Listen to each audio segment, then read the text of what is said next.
So growing up, I was the type of person that would hit rock bottom and then continue to put another nail in the coffin. So I know what it's like to be there. I had plenty of setbacks in my life, and some of them self-induced, some of them not. Or so I thought.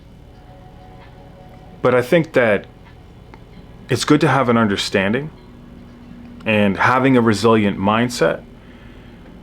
I think you gotta have a warrior mentality.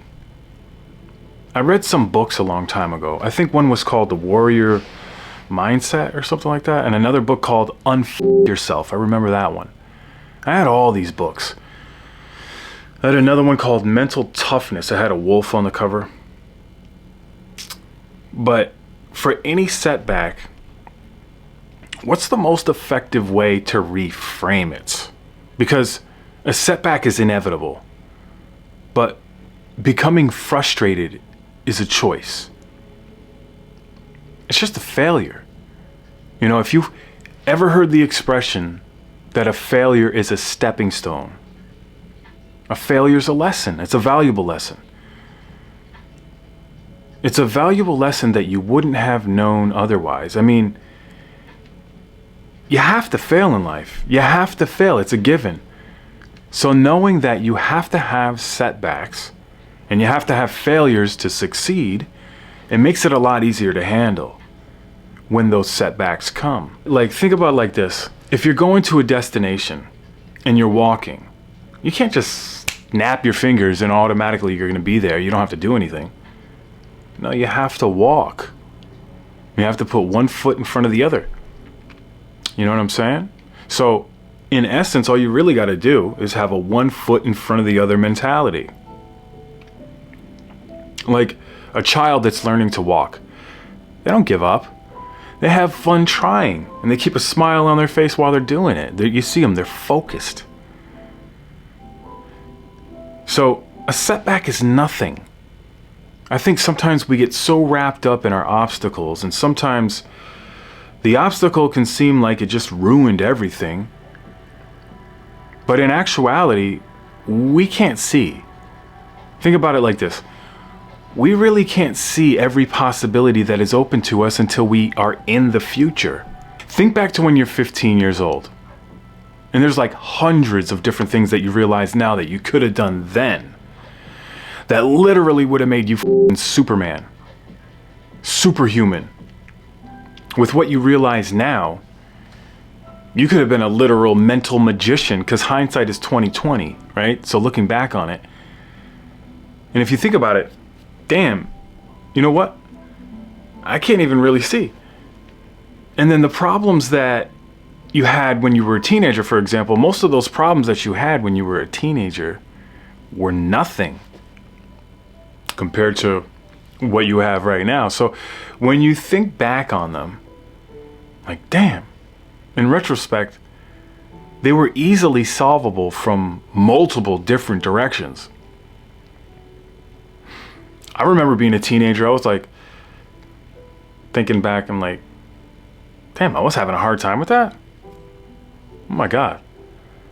And you know, that's a good thing. That means you changed for the better. You got smarter.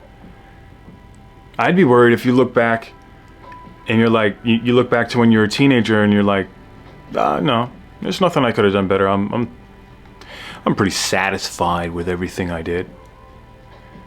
You know, some people say, have no regrets. Even with the mistakes that they made. No regrets, right? But you should have regrets. That's the purpose of regret. There's a whole book written on this by Daniel Pink, by the way. He just literally breaks down why regret is good. But yes, regret is there for a purpose. Be worried if you don't have any regret. Oh, I couldn't have done anything better. You know, when I was a teenager, I did everything that I would want to do it. Really? That's not good. That means you're headed nowhere. And you're still headed nowhere. Anyways, if you're watching this video, you wouldn't even be in that category. You know, a lot of people have TikTok brain. They don't have an attention span. They're pleasure seeking. constant pleasure seeking. Turns your brain into a manipulated piece of gray matter. Literally. Don't let it happen. But anyway, back to my point. Regret is good. Now, if you have a setback, you make a mistake, if you've got an obstacle, a problem, whatever it is, that setback, that problem is put there for a purpose. It's just up to you to find the purpose, because there's literally a purpose in anything and everything. Next time you have a setback, immediately ask yourself, what did I just learn from this? And how can I extract some possibilities out of it? There's something good that can come out of anything and everything. We have to keep this in mind, because if we don't, we won't recognize the right things to capitalize on. We really have to be detached from our objective to a certain degree. Just to a certain degree. You head after your objective like you're the Terminator, and there's no stopping you. You're taking bullets. Pow, pow. Taking bullets, and you just keep moving forward like the Terminator. Nothing stops you. Liquid aluminum type shit. Heavy alloy. But you keep pushing. You keep fighting as if it doesn't even bother you. You see, that's the key right there. You keep moving as though you expect those roadblocks. You just kick the roadblocks out of the way like they don't even faze you. Even if they initially feel like they faze you. You act like they don't faze you, because when you let something faze you, it stagnates you. When you let something faze you, it stagnates you. It's all about resilience, man. Having that thick-skinned ability, you're a highly prized individual. If you can have that ability, in order to get that ability, we have to perceive it. We have to cultivate it. We have to be able to put ourselves in the right mental state to do that. So, when we couple that with, what's the word I'm looking for? I'm looking for the word that describes being adaptable, but also catching trends and being able to perceive your options in life. Maybe it's clairvoyance or something like that, but it's a specific savviness. Okay? Cal Newport talks about, so he calls it the adjacent possible. When things don't go your way, or they don't go as planned, you feel disappointed, you feel frustrated. But the best thing to do is to look for the adjacent possible, meaning the next best thing. Now, when I read that book, it's called So Good They Can't Ignore You by Cal Newport. That part about the adjacent possible is what stuck out to me the most. So, I would say read the book. It's actually a really good book. I highly recommend it to anybody who is struggling to find their purpose or going through any kind of setbacks or anything like that. So there's always an adjacent possibility. Even though it might seem like your world is crashing all around you, everything and everywhere you turn. But you also got to keep in mind that you can spiral out of control and fall into a downward spiral, even more than that. And a lot of young people do this. I did. Where if something went wrong, I would just make it worse. I had a defeatist attitude. I self-sabotaged a lot of times. I had a lot of self-destructive habits. I'm keeping it real right now, and a lot of the young people that I grew up around did the same thing. And you know what? You know what's funny? Well, it's not funny. It's actually sad, but some of them continued to do this same thing well into their adulthood. That's why I think reading is one of the best things that we can do. Honestly. People say, oh, I don't read, blah, blah, blah. To me, that's just weird. Why don't you read? You have that much life experience? All right, cool. Some people have a ton of life experience. But how much life experience can you actually have? Are you going to seminars 24/7 or something? Like some of these people, I heard a couple of these internet personalities, some well-known figures in the public eye. I don't, I don't read. I just have life experience. It just comes natural to me. Now, whether I fully believe that or not, that's not the issue. What I have an issue with is I don't understand how people can be that ignorant that you just don't read. You don't read any valuable insights and information? You gotta literally be kidding me, dude. That's some mother magniloquence, if you ask me. I don't know. Is it some sort of grandiosity? Like, yeah, I have all the knowledge that ever existed. Since I was born, I knew everything. I never had to read a single book in my life. I have so much life experience. I travel every single country simultaneously. I attend every teaching and every lecture that ever happened. I'm everywhere and nowhere at once, simultaneously. I'm the all-knowing. It's like, come on, man. If somebody says I don't read, you gotta keep a close eye on that. You gotta have a concerning eye toward anybody who claims that they don't read. Like, what are you, a television is bigger than your library type of person? But apparently they don't have a library? I'm gonna keep it real with you. Reading changed my life in a way that, because I was the type of person growing up, I was pretty much headed nowhere fast. I'm not gonna sugarcoat this. I was headed nowhere fast. And looking back, the environment that I grew up in wasn't that favorable. I'll be honest with you, I'm also the type of person that I'm kind of like an extremist. So if I'm headed nowhere fast, I'm really headed there in a big way. Like, I don't do things halfway. I go all in with my approach. I don't dip my toe in. I just jump in. I don't play around with anything. So in school, I wasn't a big reader because I would read slow. And the kids made fun of me, so I hated reading for so many years because of that. But when I got older, I'll say in my mid to late 20s, I started loving knowledge. In fact, I always loved knowledge, but I started to recognize it, and I started to realize that it was wisdom that I was seeking the whole time. I started seeing the value in knowing things. I started to say, you know what?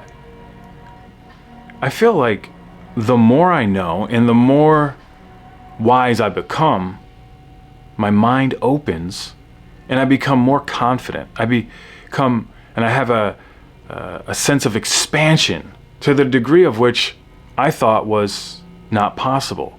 So the more I learned, the more possibilities I began to see, which made me want to learn more and more. So the dopamine was triggered. Every time I had an insight from something I read, the more I wanted to read, because it triggered dopamine in my brain. It came to a point where I did a 180-degree flip. Right? I read hundreds of books. Even to this day, I always have a book. Like, I always keep books in my car. Like, if I don't have books that I'm reading, things start to feel different. I just don't like it. You know, it feels like something intellectually is missing. That's a definite. I know Tai Lopez says this all the time, right? But it's true. You have access to mentors in books. You basically have their whole system, and it's laid out for you in a comprehensive document. Everything right there in the table of contents. A book is a whole system. It's like an online course, but it's $500 to $2,000 cheaper. It's right there in an 8x10 book. A $15 to $20 book. And you can't really get that in-depth knowledge and practicality from a YouTube video alone. No disrespect to YouTube, because YouTube, I learned a lot from YouTube as well. And I mean, you can actually learn a lot from YouTube, but a book takes it to the next level. So that's the value of reading. And then you couple that with life experience, and everything just starts to come together. Because if you can't extract the lesson out of the setback, now the setback becomes a major setback. It only becomes a problem when you don't learn. Let me put it this way. The minor setback only turns into a massive problem, a massive roadblock, when you don't learn and look for the solution. Because the setback really isn't that big a deal. It's just a pfft. That's it. It's nothing. It's a minuscule. It's in the grand scheme, it's not that big a deal, and you gotta have that perspective. Like, dude, they say don't sweat the small stuff, and it's all small stuff. It's so true. Everything. Like, when you zoom out far enough, literally everything is small stuff. It's all small stuff, man. Everything that you do in life right now will be forgotten after you're gone. That's a sobering reality. I don't know about you, but to me, that's a sobering notion. Like, after I'm gone, I'll be forgotten pretty quickly. Even if I achieve some really great things, I'll pretty much be forgotten for the most part. Because the people that remember you, and if you're remembered, you got to keep this in mind, that the people who remember you will also be gone. I'm talking about zooming out that far when you have a minor setback. And then come talk to me. That's the power of perspective. A lot of people talk about perspective. And the thing is, when you're young, you really don't have much perspective to draw from. You only know what you've known for the years that you've been alive and the experiences that you've had. Especially if you're just a teenager or you're in your early 20s.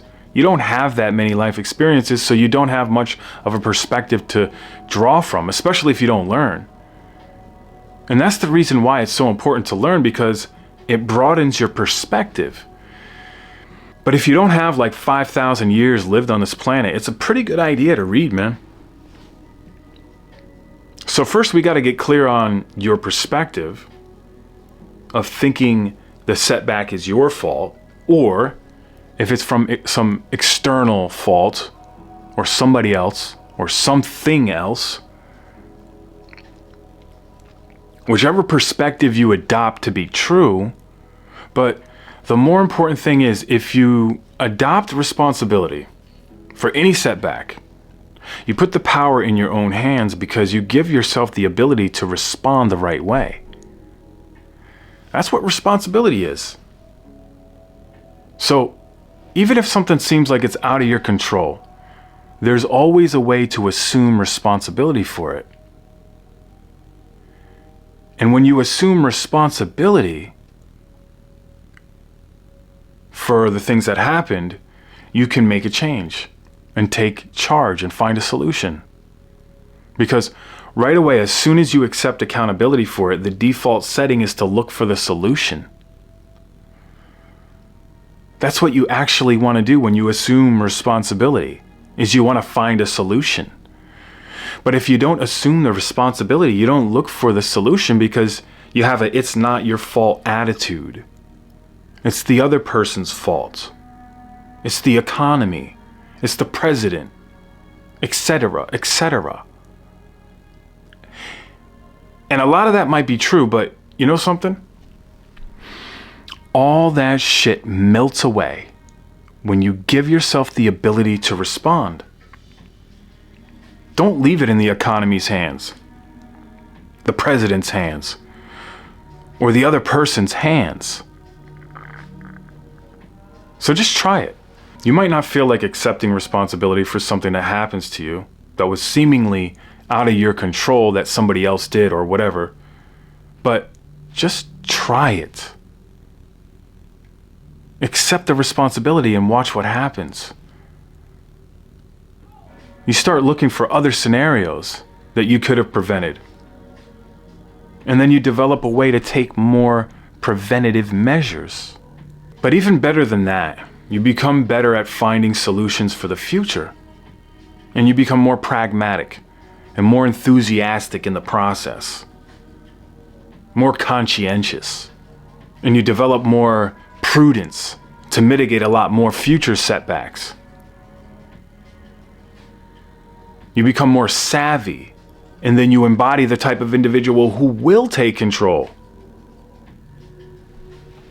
And you make it so you're more prone to take control in certain situations and scenarios. Now you have that resolve about you. You might not want to do this. Like, if somebody did you wrong, you might want to put all the weight on their shoulders.